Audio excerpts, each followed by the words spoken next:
You know what, Issa Rae? I don't care what they say about you. You all right with me. Because you said you're not going to let Maya be on Unsung. Yes, God. You was going to make sure Maya got some royalty money for y'all using Cases of the X. But let me tell y'all something. This Issa and this Lawrence shit with this Maya underscoring the bullshit, that is not what we doing. Y'all want to know what I'm talking about? Let's talk about it.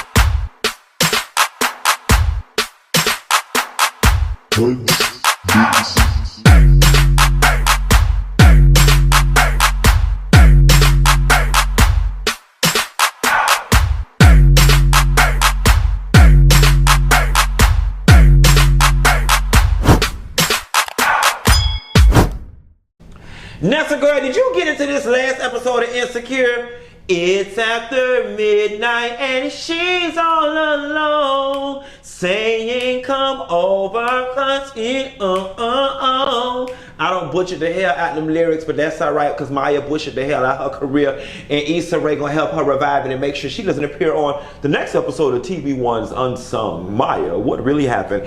We're not gonna let her go out like that, but we're not gonna let Issa go out like that either. So look, the episode opens up with Condola laying in the bed and the alarm clock going off. Is it me? Or am I the only one who hate that loud ass fucking the world is coming to an end iPhone alarm? That shit is traumatic as hell. I had to set mine. I have to use I use the my white noise calm apps to do me a gradual wake up, because that shit will startle you and have you having a heart attack in your damn sleep. You'll go to sleep and been on woke up in hell fucking around with that damn Apple alarm clock. Nevertheless, Condola decides she gonna have a little Friendsgiving or whatever. And you know what I love about this show? Issa does a very good job, and Penny, whoever responsible, does a very good job of capturing the most awkward of moments and the most pivotal of moments in relationships. Like Lawrence and Condola are at that what are we place. And it's funny because I'm laying in your bed, I'm kissing you, I'm spending the night. I would personally assume if I was Condola's boyfriend and she was having a little yang yang yang around the house, that I would be invited, right? But I also get Condola. It was like, okay, you know, we ain't official. We kind of kicking it, so I don't want to necessarily invite you because then that makes us something.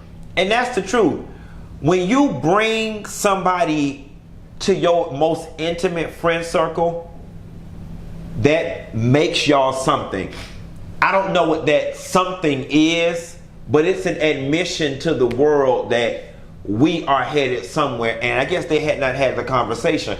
And so how do y'all feel about,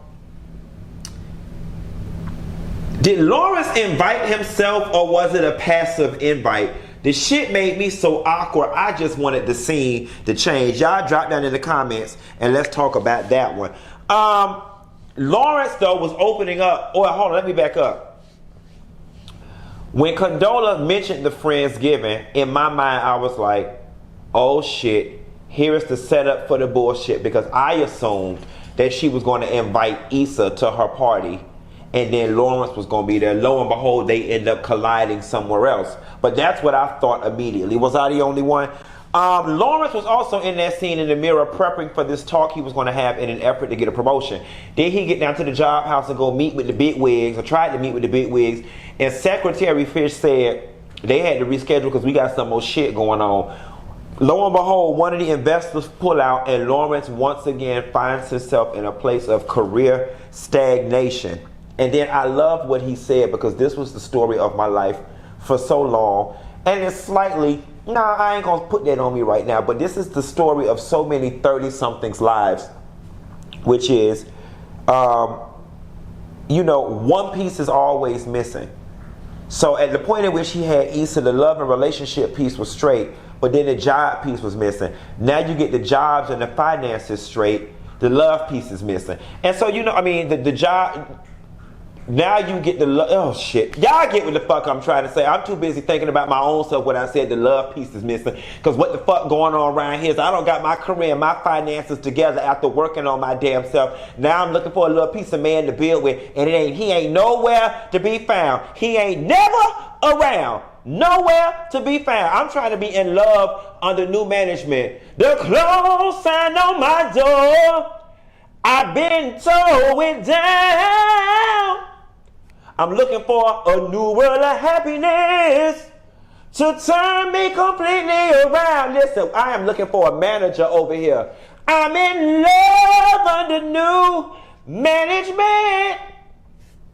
I need to go to Miss Jan virtual classes because maybe I'm singing in the wrong key, and that's why I can't attract him like a sweet, sweet nightingale. Sing, sweet nightingale. You got to be an old school Disney Cinderella fan to know about Sing, Sweet Nightingale. This for you young hoes, something y'all might not understand. At any rate, I can dig Lawrence when he said one piece is always missing, and I'm sure y'all can too. So Issa down to the coffee shop looking at YouTube, Shout out to Issa because we all got started on YouTube, and Lawrence walks in. I was like, okay, this is cute. We're getting ready to see how Issa and Lawrence are going to coexist in LA, which is a pretty big place, but I imagine they got a lot of mutual friends, a lot of mutual hangout places, and see how they coexist, you know, occupying each other's space. I actually wanted them to sit down and have a cup of coffee because I am of the belief that exes can be friends. Listen, if I don't hunch you, we don't share intimate feelings, intimate experiences, we don't have sex and it is actually an insult to me that I've given that much of me to you and we can't even be friends or amicable or peaceful after whatever I just said, after the relationship has ended. That to me says sometimes that the love was never really real. I'm not one of those people that oh, the relationship is over, so you cease to exist to me. In honor of what we had, I will always have a level of something for you where we will be able to speak and talk and chat it up, even if it's in a high-by situation. And just when I wanted Issa and Lawrence to have a moment, here come Condola walking in. And she was like, Jada died. I was like, no, we were talking about a movie, and it was just so awkward. Come to find out, Issa is hanging out at Condola's spot or whatever, and you know, it's not unreal for Condola to invite Lawrence to her spot with her for her to have coffee. Matter of fact, I'm gonna go have coffee after this. I'm gonna call my girl Cindy and see if, oh shit, is Starbucks open for you to even sit out there and have coffee? I don't even think it's open. I'm gonna still try to call Cindy and see if she gonna go have coffee. Anyway, focus, Quentin. That's right, Georgie, make me focus. I need some ginkgo biloba while I'm around here drinking this damn tea. It was awkward. Then the man called for Issa coffee and her sub when she said she was getting ready to have it for the go. And then Issa walks out the door and see Lawrence hold Condola in that sweet embrace, and she felt some kind of way. Then shit goes all the way left. Issa and Molly get to the grocery store. They get to walk up and down the aisles. And Issa looked over at that woman and said, don't invite him over because the old Molly might come back and you might scare him off. And Molly had done dipped back in her bag of trips, and that Bob had done shifted stiff well. That Bob had done almost hit that ketchup and knocked it off that end cap. She had done looked, then she waited for a minute, she had done served Issa back. And then they looked at each other and she was like, you know, girl, what the fuck going on? Like, we've been off for a couple months. Yeah, we have. I felt like you coming for me. And it's funny because I may be wrong. I feel like it is Molly who has set off this chain of events with her and Issa. And y'all drop that in the comments and correct me if I'm wrong. I'm actually proud of Issa for actually serving Molly ass back with all the shit that Molly has served her over the years. And I do find that Molly is slightly uncomfortable that Issa is not a complete basket case anymore. I think Molly is so used to being the one who's got it all together and Issa being the basket case, and that's the dynamic of the friendship. And now that there's been a slight paradigm shift in the relationship, it is making both of them, but Molly in particular, uncomfortable. And I know I'm going to put this in real world terms. Y'all have experienced this before in friendships where you've had one friend that was the greater friend, or you were the lesser friend, or you were the greater friend and your other friend was the lesser friend, and as either you or that friend came up and the scales began to get balanced, things got weird. Not because you were hating on that friend or that friend was hating on you, but it was uncomfortable because this was not the relationship that either of us were used to. We've seen it happen so many times, particularly on reality TV, and I'll spare y'all the examples because I don't want this to turn into a reality TV review, but I think that's what's going on. The dynamics of their friendship is changing and they have yet to find their new equilibrium. Lawrence gets to Condola. Lawrence, he one tall, good-looking, lanky man. I love it. Lawrence, if I had a body build type, it would definitely be Lawrence. With his little shirt with button up to the top collar, which is so geeky, but it works for him. He offers to fix Condola's sink. And that was so sweet, because that was just homage to the 70s and the 80s, where men just did things for you.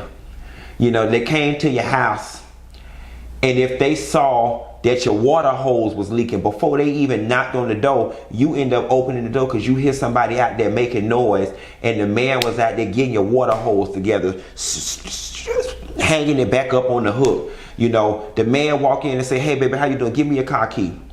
Then he go lift up your hood of your car because he recognized something was wrong. You was leaking oil down to the driveway. You see what I'm saying? You home on Saturday and you hear a lawnmower out there making noise in your yard because the man realized your shit was unkept, so he either sent his nephew over there or he was over there mowing your lawn. See, they don't make these good men's like they used to. They make these old Instagram microwave men's. I don't want no microwave man. And I'm going to tell you something. I told my homegirl this the other night, and I mean it with everything in me. We were talking about income disparities in relationships. And I am at the point in my life, I used to be on that, we need to make relatively about the same. He need to meet me with ambition and he need to do that. Let me tell you something. I'm at the point in my life right now where if the God, the universe, whomever, the lady in the lake, send me a real man that fix sinks and go put gas in your car and make sure your air pressure right, your tire pressure right, I'm liable to sit around here and pay all the bills and don't mind. If he cook and clean and walk these dogs and make sure that all the other things, if he prop me up so I can show up in the world and do what I got to do to make the money, and he make my home life easy, I am willing to deal with the income disparity. And that's just true tea. Equality don't always come in the form of money, especially if I'm the one or you're the one who has the most earning potential. Then you make my life so easy on the back end that I could do what I got to do on the front end, and bitch, we are eating. That is called true partnership. But it just made me think, what happened to the men's that fix sinks? See, these days, these men just want to fix your pocketbook and fix your credit after they tear it the fuck up. Nah, nigga, you don't need to fix that. You ain't had no business tearing it up. See, I'm telling too much about now. I ain't telling my business. I'm telling too much of my friend's business. Because, bitch, I won't even rent a car for a nigga. Nope. Bitch, I call you an Uber, I drive. Can I go rent a car? They love pulling this one. Hey, I give you the money. Can you go rent a car for me? No, bitch.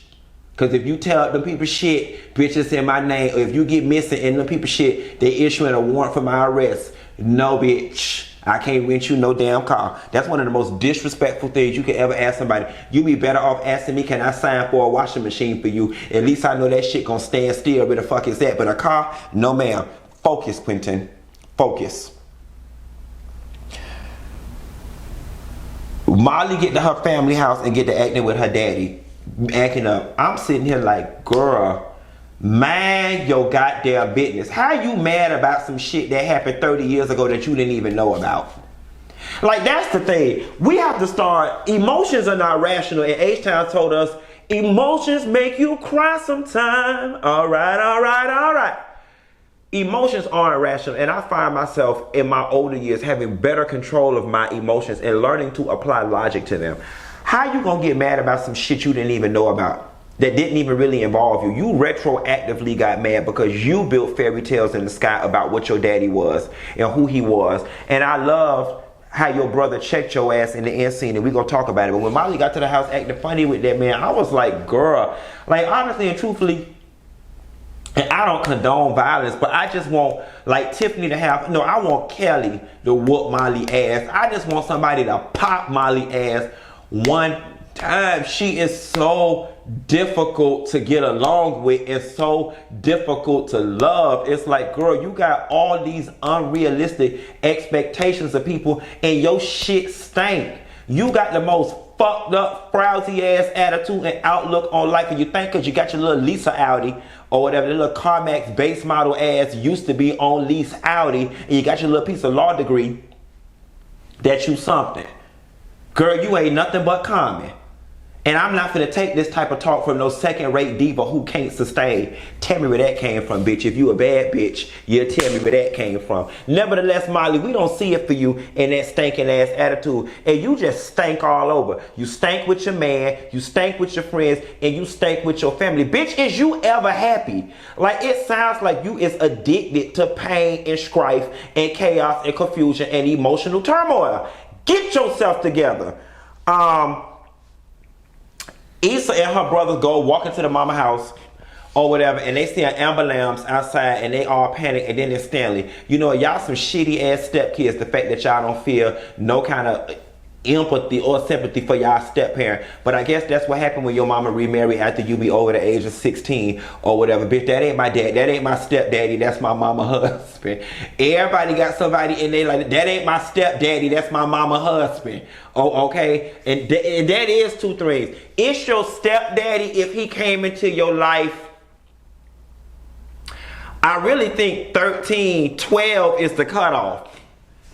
If he came into your life around anything after like 13, that's not your stepdaddy. That's your mama husband. Definitely high school is damn sure past the threshold, depending on how mature you are and if you have a father present. But that ain't their stepdaddy. That's their mama husband. And he slipped on that gravy. Wendy Raquel Robinson look good. Hey, boss lady. It's so funny that boss lady and Levita Alizé Jenkins is in the show. I doubt that they both were on set at the same time, but that's real cute.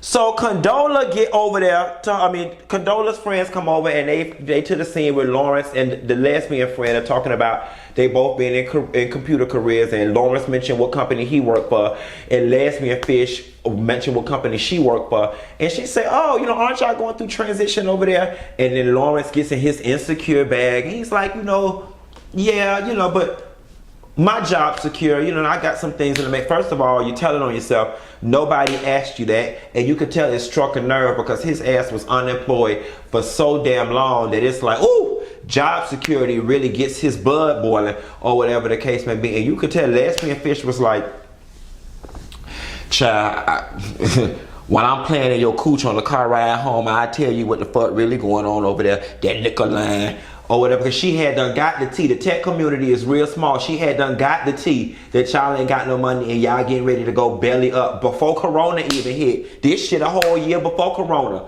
So what's the tea? Y'all over there looking real Neiman Marcus based, real bankruptcy like over there, and you just got employed. About to be standing in the child line again. I guess now is the perfect time for your ass to run back over to Issa.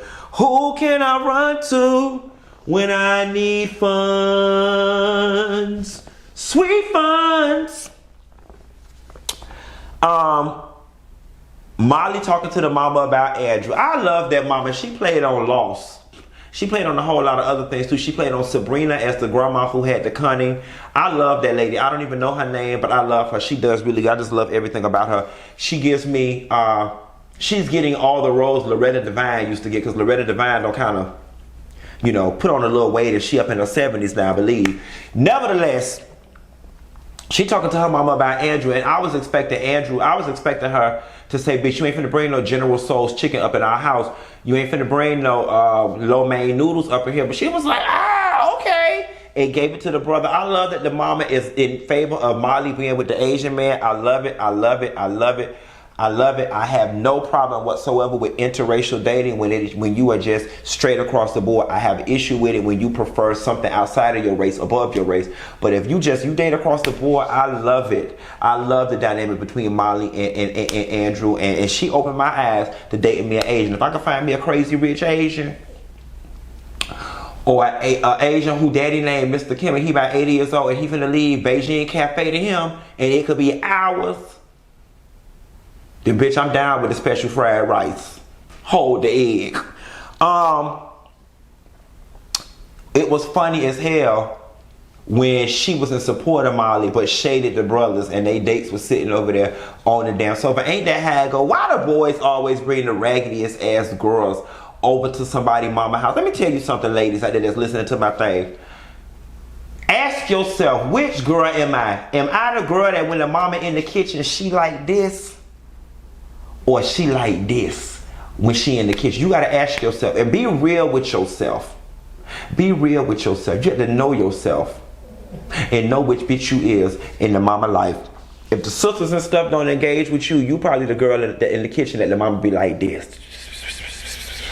Why you brought it over here? Or whatever the case may be. So Issa texts Molly and tell her she gonna be late, and Molly say, girl, do you? Passive aggressive as hell. She still mad. You know, now I'm like, ooh, girl, Molly, this relationship is in danger. Then Condola homegirl get drunk. Now, I ain't gonna lie. I, in a past life, used to be that friend that got drunk and overspoke or whatever. She gonna get drunk and tell Lawrence, which was some old, she overstepped all her boundaries.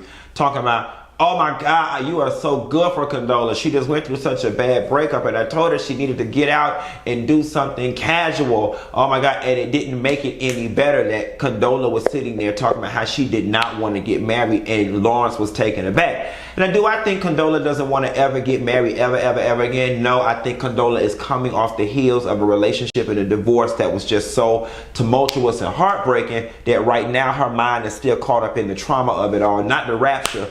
Caught up in the rapture, not the rapture, baby, the trauma of it all. And she having a little PTSD. That's what the fuck going on. And so she was like, no, I don't want to do that right now. I'm chilling, minding my business. But I do think over time, with the right man, she probably would be open to it. And Lawrence is was taken aback, because I think that Lawrence is just ready to not be in that tired nigga seat that he was in so much.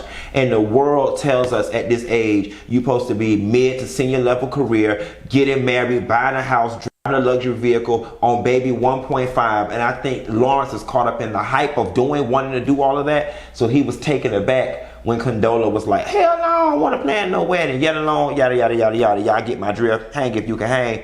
No pain, no gain. So then Issa talking to her brother about, well, let me back up. I said Lawrence was a good man because he fixed the sink, but he made the shit worse. Lawrence had went down to her kitchen and fucked up the bang and that nice t-shirt. That I want to know where he got that shirt from too. Issa talking to her brother because they didn't want to wait for the stepdaddy kid. That's another thing about your mama husband. I'm not embracing your kids as my step siblings, and especially if it's more than a 6-year age gap, we not siblings. That's my mama husband kids. They didn't want to wait for her mama husband kids, so they went to the Mexican place, to the mariachi place, and got a little bit of bitty bitty bum bum. A bitty bitty bitty bitty bitty bum bum. They went and got some bitty bitty bum bum and some steak fajitas with a little guacamole. Nevertheless, Issa's brother was talking to her, and he said, I'm tired of cheating myself for other people. And it resonated with Issa in that Molly situation. Then Molly's text comes through about, girl, do you? Here's the thing, right, that I want to talk to y'all about. I have this rule where I don't believe on relationships being work. I understand that relationships will have ebbs and flows, but I'm not working with no bitch to be with them.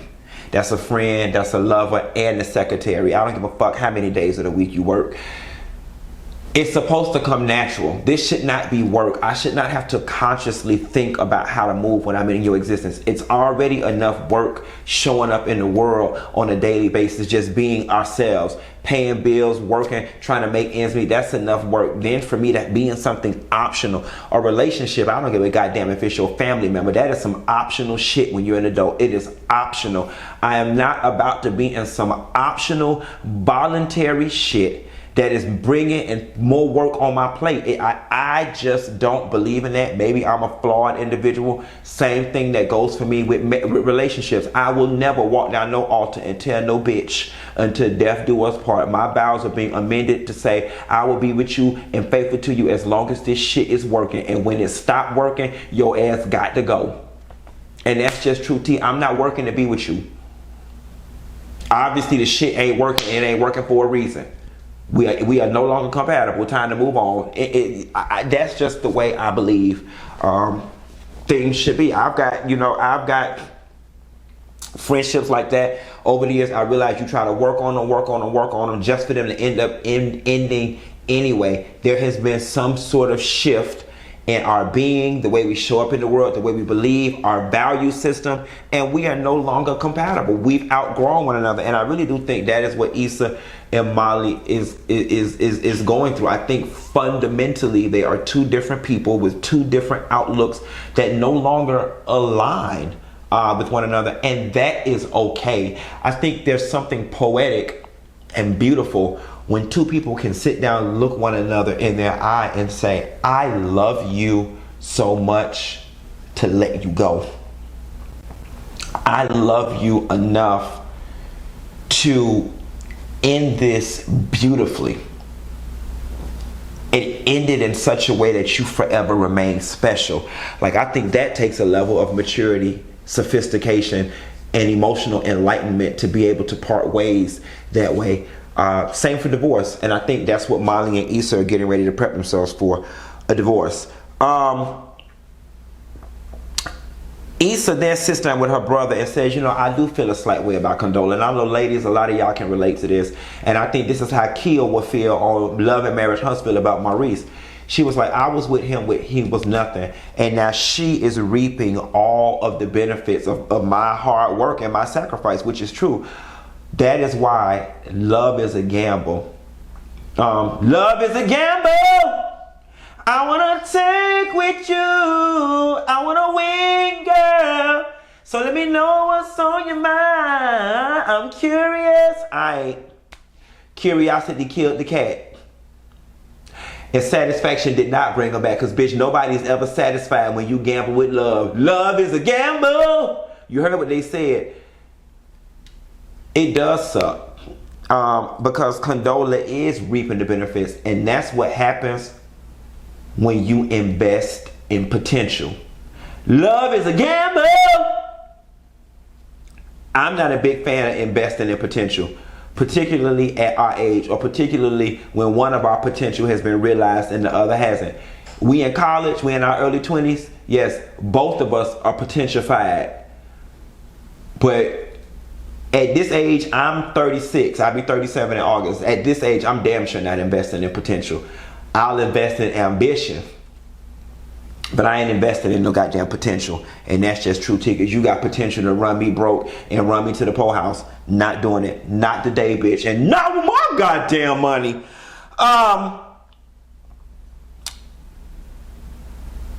The Taboo game.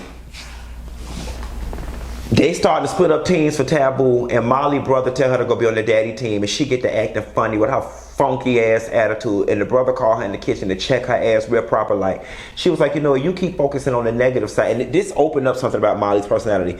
He said, you keep focusing on the negative side, but you keep overlooking the part where he made it right.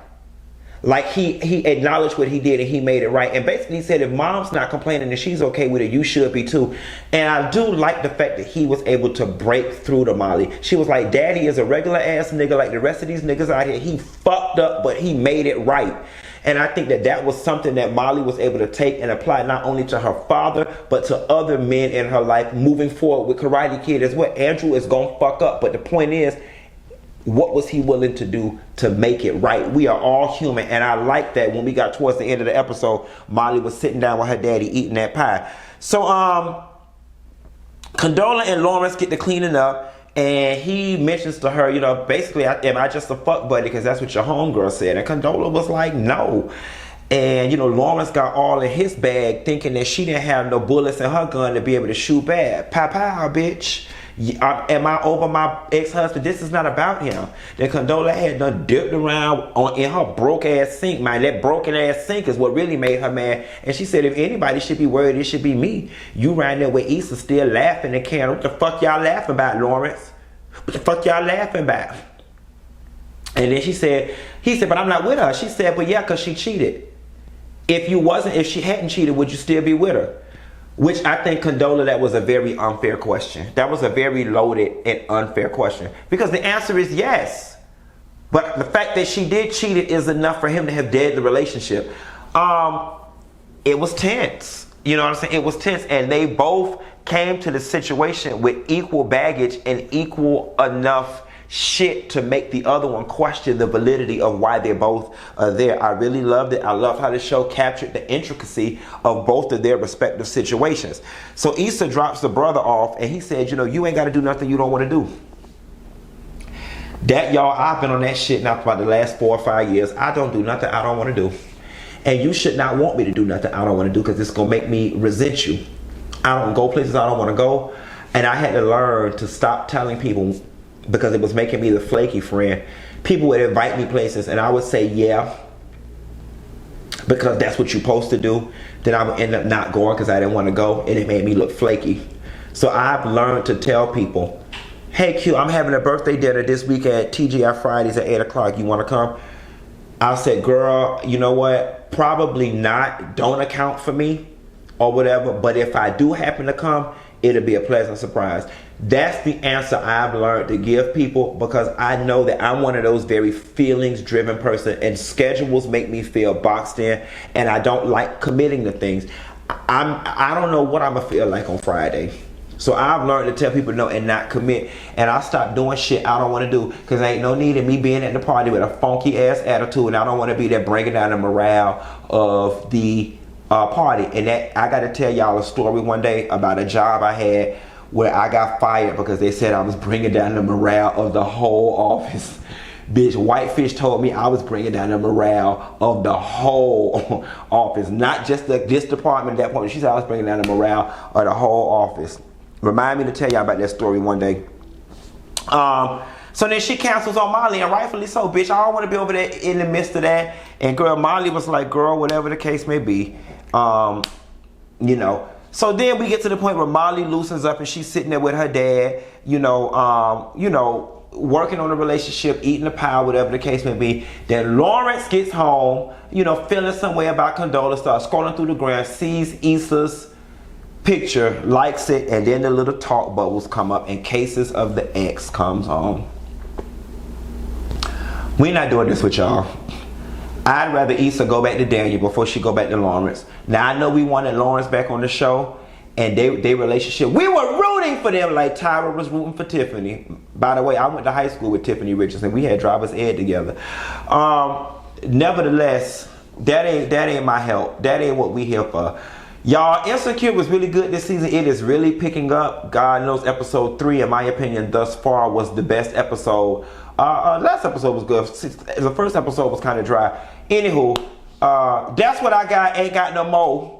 And Lawrence, if them people fire you, you come over here and make a little extra money with me selling tea. For those of y'all want to sell tea, make a little extra money in case your job a little fickle. Drop that in the description box. Join the Funky Boys, honey. It's money out here selling this motherfucking tea, girl. These hoes out here buying this tea. I ain't saying you gonna be rich. I ain't saying you'll be able to pay off your student loans and buy you a new house. What I am saying, bitches, is a nice legal way to make a little extra money during this time where ass is not selling and the price of ass don't fell as low as a box of leg quarters. Okay? You could be a food stamp or you could be the food. Pick your choice. At any rate, I'll call you later, girl. Bye.